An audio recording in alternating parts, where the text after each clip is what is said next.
spend time na kami. Usap-usap na kami dalawa. Kung mga gusto namin pangarap sa buhay.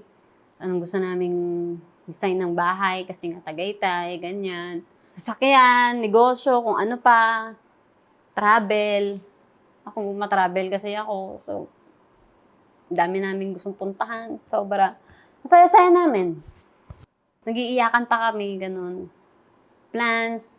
Lahat pinag-usapan namin nung gabing yun. And then, sabi niya sa akin, gusto ko tang pakasalan talaga, Ana. Seryoso ako sa'yo. Na mahal kita. Ikaw lang yung babaeng minahal ko ng ganito. Alam kong bago lang tayo, pero iba yung nararamdaman ko sa'yo. Ngayon ko lang naramdaman to. Sabi na-touch ako, diba? Sabi ko ako din, gusto ko. Mahal na mahal din kita, Kit. Sabi ko sa kanya. Tapos, naubos na yung alak namin, Tito Boy. Wala na kaming One ininom. bottle? Oo. So, marami na kami nainom nun.